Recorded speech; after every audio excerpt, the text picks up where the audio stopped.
So what's up, guys? Welcome back to another episode of. Now I actually have to blend it. Photo conversations in partnership with Vintage Ride Along, Uncle Mhm. Ben, the vintage Yes. store. So we just kind of have to blend it together because how we've been working has been really, I would say, military style.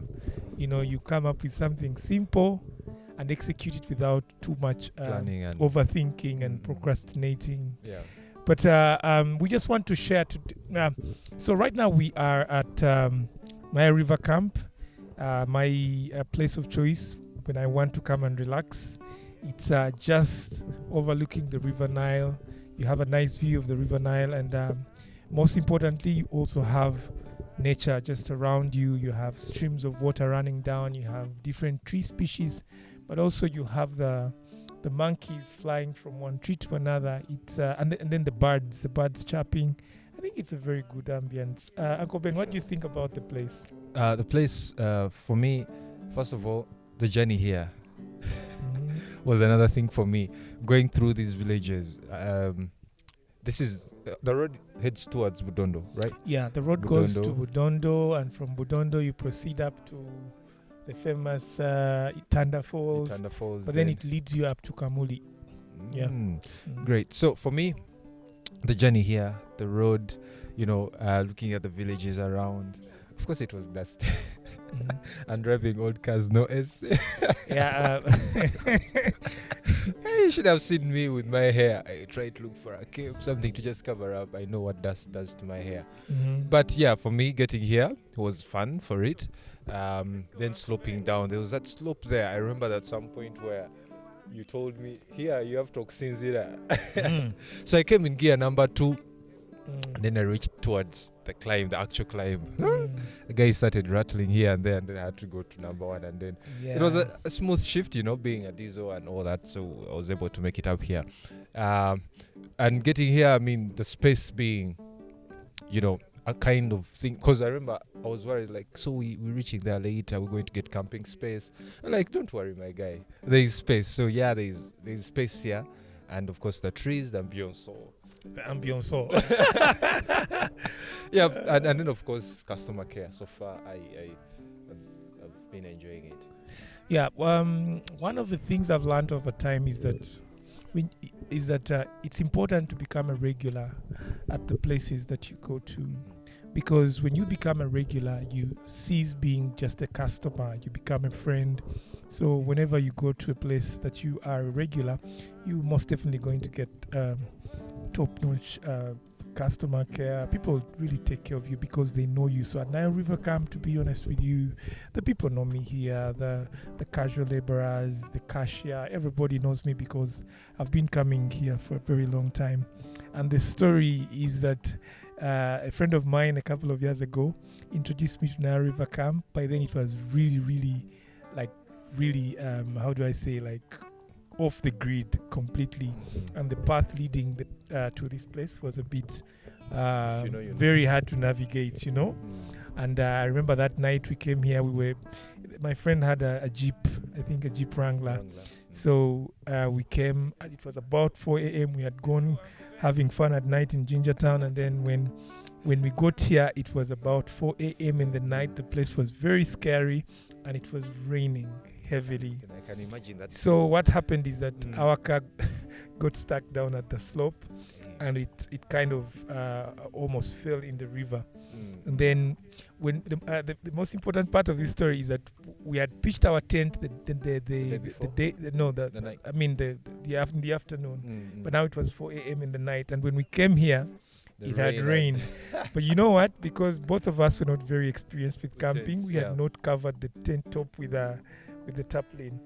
And Inside was a flood, a tsunami inside the tent. So just imagine you've taken some beers, you're tipsy, your car is stuck in the mud, and then you walk up here, getting to the tent, it is flooded.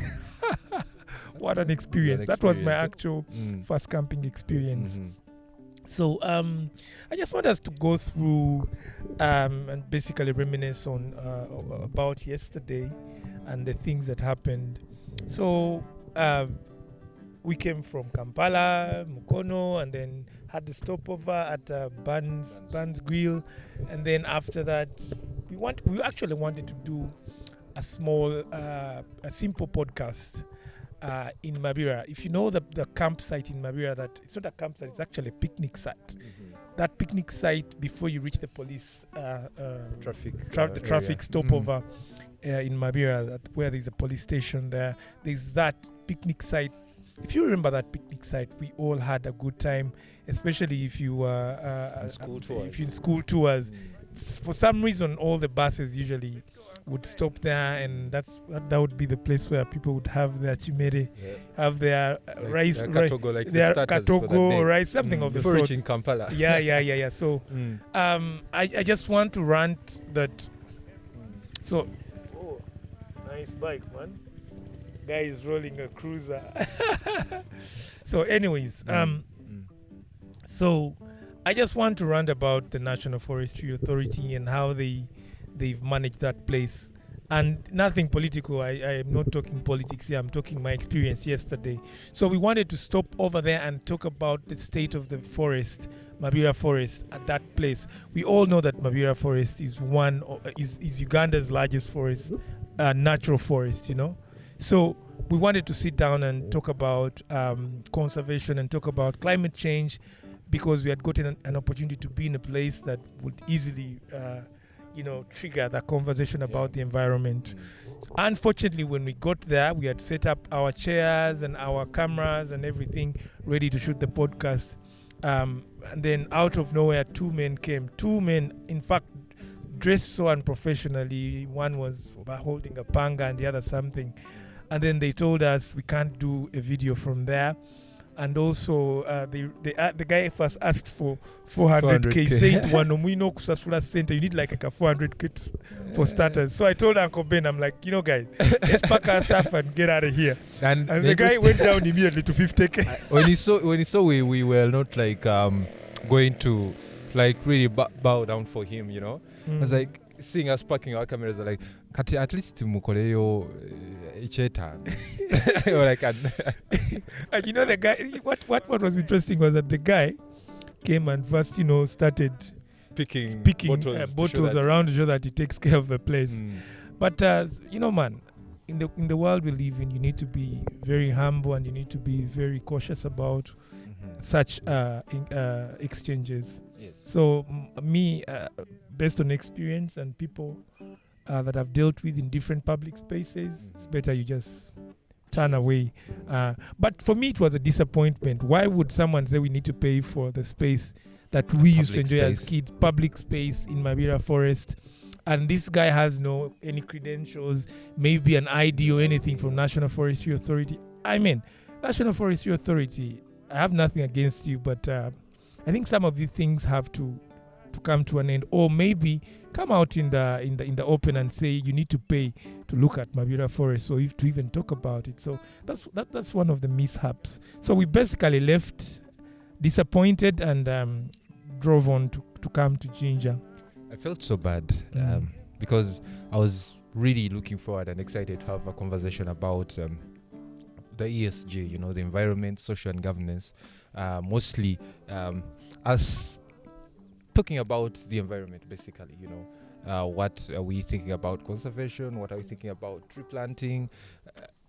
Sometimes when things don't affect us closer, we were like, the environment we shall be fine. To whom it concerns. Yeah, we'll get there with time. So I really felt bad, having that conversation. And also the guy thinking we actually shooting something for commercial, benefit. But I also think most Ugandan spaces have done a good job, or a bad job rather, promoting themselves as worst destinations to go to, or destinations nobody should ever think about going to. I mean, think about where we went and someone is like, hey, you can't shoot this, you can't do that, you need to pay us 400, and all the way from 400 is at 50k. Clearly it showed you guys were scheming. Shady, yeah. So, I mean, that's bad PR. Bad PR for National Forestry Authority. If you're saying there are rates that have to be paid for you to be able to use this picnic site, then put it out there straight up. Put it out there on a signpost and put probably a mobile money number where someone has to pay to reach. Give someone a receipt. You see, of keeping it simple, and even charging 400k, of which we're not yet sure if it's really what it's charged. But I think awareness and in terms of PR, it could be a simple thing of put a notice somewhere of like, hey, this is a public space. You're free to, stop over and, take a breather. However, if you don't mind, you can tip a caretaker.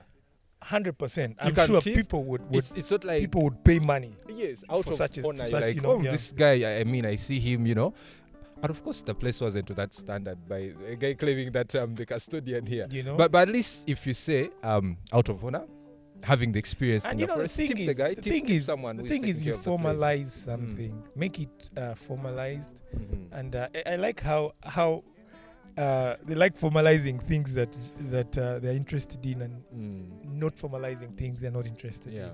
So because think about Uganda Revenue Authority, most of the things are formal. Like you find the website, it has all the information, and of course we know because, bro, that's where the money comes from. Yes. So for things they're least interested in, they don't really formalize them. And so I think you tried to call the number on the signpost, and I think the numbers. And I think that's how the guy also freaked out. He's like, I saw the guy is calling. This guy is trying to call Banene or something. That's why the guy was like, "Kale mukore etano," and like, "Chivudem." But maybe moving forward to our next mishap. I think our next the mishap that we had was tonight, setting up this tent. No, not tonight. That's nice. Let's move on to the next mishap. I think after the issue of the picnic site in Mabira Forest, the next issue we got was when we arrived at the campsite. We set up our tents properly, but bro, the storm that came last night was sent from Promax. It was Udagari. I think Udagari was like, you guys, you come here to check. Have you consulted with the old cars? With the old cars? Man, and it was scary. It was if you've not camped, you might actually hate camping if it's your first time. But talking about camping, over the years of camping, I've come to learn a few things. Yeah. And one of the things that I've learned about camping is being a prepper. That's not a common stance in Ugandan society, being prepared for different things. If you remember the Boy Scout and Girl Guide community in primary school, they used to take us down the side. Yes, what's that it was called Buenda. Buenda, yes. Yeah. So that scouting and Girl Guide thing ended in primary school and high school. Yeah. But over the years, I've come to realize that everybody needs that kind of knowledge to be able to survive alone in the wild or to survive any situation. So that brings me to some of the things that you need to carry. You see, I moved with the tarpaulin, and clearly I shielded my guest, covered his tent with the tarpaulin, and nigga slept. Woke up like at 11 and it's like I was like, man, you should have tested the rain, getting into do your you know tent. what? At some point, I wanted to just get my duvet and pillow and then just walk straight to that car. Now let me tell you this. Let me tell you this. The interesting bit of the car. When it starts raining, there are two things. When it starts when it starts raining at a campsite, it's better you take shelter before it starts raining. Before it starts, you make your decision before it starts. But when you decide in the moment when the storms are raging, and you decide to go out, trust me, someone who stays in the tent is better. How is that possible? You see the distance from your tent to the car with your duvet. Make your duvet another flood of it. So by the time you get to the car, yes, opening the doors, you're opening the door and doing all that, bro, you're already wet, and so it's better you stay in the tent and ascertain where the leakages are coming from. But most importantly, buy a tent that is structurally very, very nicely done Okay. and waterproof and all those things. Mm. Yeah. So yeah, I was talking about preparedness. Preparedness. You need to. Really You need the basics of. if you're Mm. going to do off-road, there's so many things you need to have Mhm. as a prepared person. First of all, you need a toolbox. I think every man who drives a car should have a toolbox. Toolbox, yeah. You know, Not the things of like and your toolbox should have at the least basics. the basic wrenches for your and spanners for your vehicle. Mhm. If you have the Mercedes or BMW, you know they use Allen keys. Have those Allen keys Mhm. and have all whatever you need to at least do the basics on your car. Yeah. You need to have a jack, of course. You've seen guys on the road who stop and they start, trying to stop cars to help Like, them with a jack or something. Well, inamuko Or, kumagalo. things like that. Yeah. For a man, You need it's- to have it's- those things. Yeah. Mm. You need to have a pliers. You need to have jumpers. You need to Mhm. have an extra jerry can, an emergency jerry can Fuel. for fuel. Mm, You need to have always move with a jacket or a coat or Yeah. something that can help you shield mhm. yourself when it's raining. Then always have boots, Boots, yeah. because when you, for example, when you get in a muddy situation and you You need need to to jump step out of the car Mm. and you're putting on sandals. And imagine your full drive. Bro, it's a look. If, you have to step and outside. that's where Hilux guys and Land Cruiser guys come in. Of course, you're talking about the older generations. Yes. You have to go and turn on Lock. the lockers and then be able to use your 4-wheel drive. Mm-hmm. With your sandals, you're done. So, but of course, for us Mitsubishi guys, Luxury, old school luxury. It's called old school luxury. I agree now. I mean, having experienced that from day one, I agree. You see, taking you back at the things that we're trying to expound on, requirements, the basics, that you need to carry. A man is expected, is it's very simple, but a torch. My Yeah. guy. I saw why you really prepped for that. Yeah. And I made sure you had the torches, because you can't expect.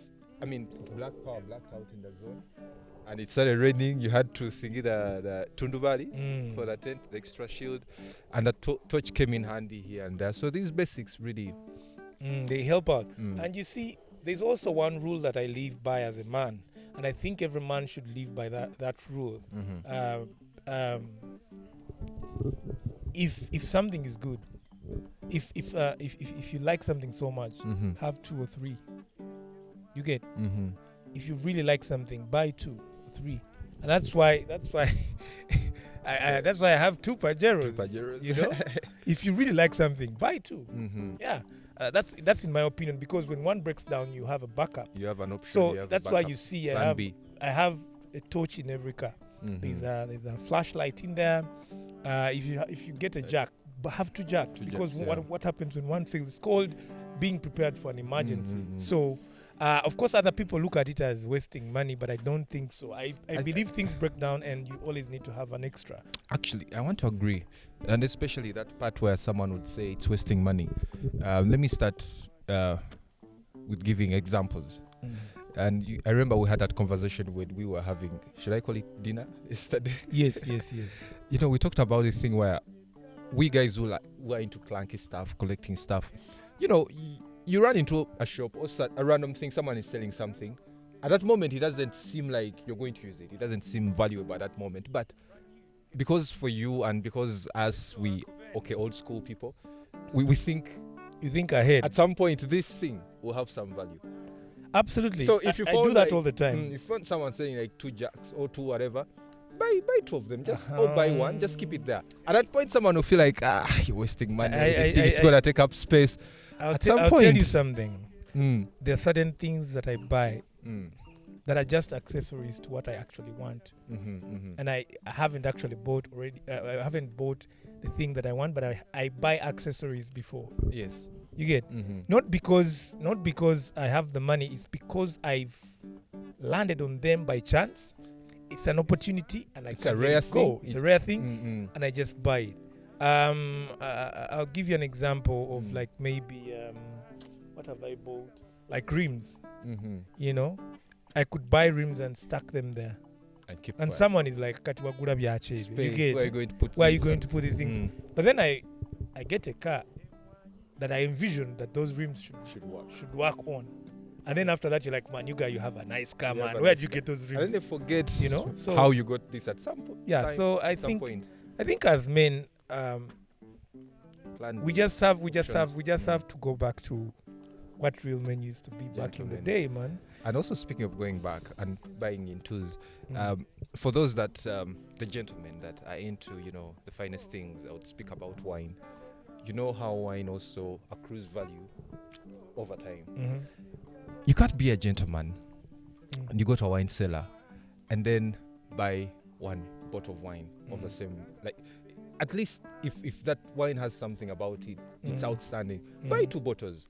Just keep one in your man cave. Let's say you have a man cave at home. But you see the problem. Just consume one. You see the problem with me. Yes. If I buy a bottle of wine, I keep looking at it every time I go back. Before you know it, cleared 1 and 2. No. Just start buying 2 bottles of the same. Trust me. Have one in your man cave. Let's say you have a wine cellar in your man cave. And gentlemen, if possible, please plan for a man cave. Every man needs a man cave. Yeah, so before you know it, you consume one. Every man needs a what? A man cave. Yeah, so moving on, what are we going to do today? First, take us today. Today's day 2 of the vintage ride along. So Uncle Ben, the Master Blaster. You remind me of that song. Hey, that song. Master Blaster. So anyways. So today, before I take it a notch higher, the experience is powered by the Uncle Ben Vintage Store Coffee. And today we having our conversations powered with the coffee. Hey, you guy. Anyway. No, people need to experience this coffee, by the way. First of all, the aroma. And you should be giving them feedback how you've been experiencing it from day one. Yeah. With the aroma and then the blend itself and how fine this coffee feels. Anyway, that will be a conversation for another day. There's one thing I am coming to appreciate is that when you love cars, you realize you need to chill, and sometimes when you need to chill, you take a coffee. And then you also realize when you're chilling, you need to play some music. Yes. So it is basically when you like the music, sometimes you need to capture the moment. So you use cameras. So for me, it is coffee, cars, and cameras, man. I mean, that's how I roll. That's for a fact. Talk. So yeah. So take us through today's plans and all that. About today, day 2, having had fun from day 1. So day 2, we are still going to reminisce, still tracing the roots that we can have these memories of when we were in school and stuff. So being in this location towards Budondo, we're thinking, how about we hit the road, try to experience the off-road to the hill of intellectual horizons. I think you understand by what I mean. The key word is the hill of intellectual horizon. And we are talking about our school, where we met actually, Kira College Boutique. It's on a hill. So we want to put the 4x4s to test. We reach out to the school, check out these hobbies here and there. Have conversations with them, check out Agri House where we still, where we lived. We are members actually, of Agri House. In Boutique, we did have dormitories. We had houses. So we can chill Agri House and see if we can have anything to reminisce about from there. So that should be our first stop after here. And then, of course, we have all-time friends in Jinja that we should check on, check on their businesses. Most of them are self-employed, actually. So we feel like let's go and support them. Just have conversations with their hustles. And the thing we talked about, architectural kind of tourism. Let's go and explore the old buildings, colonial buildings in Jinja with our cars, do some photography here, and then let's document these. I mean, you haven't talked about the wash bay. The wash bay. Actually, you should be the one to talk about it because you excited me about it. Yeah, I'm looking forward to exploring. Yeah, there's a wash bay along Iganga Road that I've really come to love. Iganga Road, you mean already on Iganga Road or in Jinja? It's in Jinja, but I mean the roundabout. Jinja, the roundabout when you're going to Mairombiri. They call it Mailombiri. So that place is there's a wash bay there, and what I like with it is that they wash under the car, and they have a lift that carries the car up, and then they wash. So as car lovers, we just want to go check it out, and then share with you the experience. You know, hopefully when someone is riding across, going to the east, they can always take a break there and wash their cars. So the uniqueness about these guys, or what you'd call a USP, a unique selling proposition, is for them they lift your car. They lift your car and wash it under. I've seen it in Kampala, but man, you'll see how they do it. So they give you a chance to also come and just look. You can look, but I really fear going under cars when they're up. I'm like, what if something goes wrong? They don't explain. Yeah, but you can go and check it out. Okay. Yeah. So that's one of the stop. I think as we are sloping from Boutique, we'll pass by. Pass by and then check out this washing bay. And then I think we can also explore more and more of Jinja. Yeah, we'll check out different spaces. It's a random thing that we can do. Yeah, so guys, that's how it has been. And for me, I don't care about planning a lot. Because you plan a lot and you never do. So sometimes you just need to jump into the experience. As long as you have the basics. And you iterate along the way. You iterate along the way. So for me, that's what we've done with the vintage ride along. I'm hopeful that maybe as time goes on, we would plan for more interesting ride alongs. Around the country, around the country, the places to talk about. Yes. And the beauty is that here, for us, we give every place a session, like a podcast session where we talk about the thing and we share our minds, we share our thoughts and all that stuff. And then also we reminisce. If we have an encounter with a place, memories are like, oh, I remember this place when I was young, this. So that we keep conversations going, because Absolutely. I know we will be, let me give an example. If we had a stopover in on our way to Budondo, and then we just pick up something interesting and then stop over there. I think someone can reach out and be like, hey, me, by the way, grew up from Budondo. This, my dad is a chairman. LC1. Holla at him right now in case you're stuck. So it's that vibe that we want to keep. And I think the idea later on is to have it more public, in terms of social media, to have people engage with us as we go along, with this ride. So guys, we are done for this section at the campsite. But I encourage guys, go out and chill. Go out and chill with your family, with your friends, with your, those associations that you are a part of. Yeah. Go out and relax, man. So for us, we are relaxing today. Monday, we are coming back to work. But otherwise, thank you, Uncle Ben, for making this happen. Thank you for also I appreciate you, man. Putting up this camping experience. I wouldn't have done this on my own. See you guys. Do you have a song about coffee? Emwanyi. Yes. You didn't sample that song for me yesterday. And you know what? We are going to sample that song of Emwanyi. Is it I made a song a couple of years ago about coffee. And we're going to do like a quick a cappella with our guitars. Do you have a line somewhere in that song Let me sing it for you. Emwanyi terimba. Ulira. Hey. Tukera kumacha fene tusimbe emwanyi. Abe bulaya ne bakungula. Like we grow the coffee. These are the people in diaspora. Not the diaspora. Hey, anywhere. The colonial masters. Hey, anyway, in Nebakungula, we grow the coffee and they harvest the damn coffee. That song, man, I made it a couple of years ago. We can sample it up and see. Cool, man. We're gonna play it. All right. Okay, let me cut this session and then we